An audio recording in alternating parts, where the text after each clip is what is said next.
வணக்கம். வாங்க இன்றைக்கி வீடியோவில் என்ன பார்க்க போகிறோன்னா, ஒரு 10லேருந்து 15 நிமிஷத்துக்குள்ளே இந்த தக்காளி குருமா ரெடி பண்ணிடலாம். இட்லி, தோசை, கட்டை தோசை, பூரி, சப்பாத்தி எல்லாத்துக்குமே சாப்பிட்லாம். அப்படியே எண்ணெய் பிரிஞ்சு நல்லா சூப்பராக கம கமன் வாசனைங்க. தக்காளி இருந்தால் மட்டும் போதுங்க, நம்ம காய்கறி எதுவுமே தேவை கிடையாதுங்க. வாங்க எப்படி செய்யலான்னு பார்க்கலாம். ரொம்ப ரொம்ப டேஸ்ட்டாக இருக்கும். கண்டிப்பாக ட்ரை பண்ணி பாருங்கள். அதுக்கு ஃபஸ்ட்டு ஒரு மசாலா அரைச்சிக்கணும். அதுக்கு என்னென்ன மசாலான்னு சொல்லிடுறேன். தேங்காய், பச்சை மிளகாய், பெருஞ்சீரகம், பட்டை, கிராம்பு, ஏலக்காய் ஒன்று, கசகசா. பெருஞ்சீரகம் கண்டிப்பாக போடணும், அப்போ தான் இந்த வாசனை அடிக்கும்.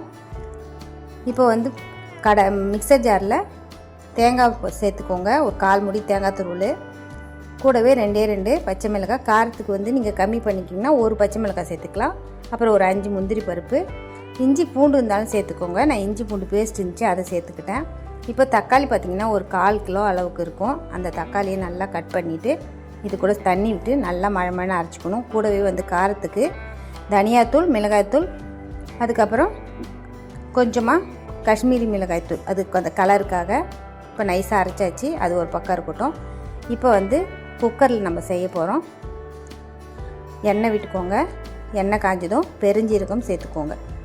சேர்த்துட்டு வெங்காயம் அதுவும் ஒரு 1/4 கிலோ அளவுக்கு இருக்கும். அதை சேர்த்துட்டு நல்லா கண்ணாடி பதம் வர வரைக்கும் வதக்கினா போதும். கைவிடாமல் கலக்கி விடுங்க. தாளிக்கும் போது கண்டிப்பாக பெருஞ்சீரகம் சேர்த்துக்கோங்க, அப்போ தான் வாசனையாக இருக்கும். நல்லா வதங்கியாச்சு. இந்த டைமில் நம்ம அரைச்சி விழுதை சேர்த்துக்கலாம். சேர்த்துட்டு பச்சை வாசனை போகிற வரைக்கும் நல்லா வதக்கி விடுங்க.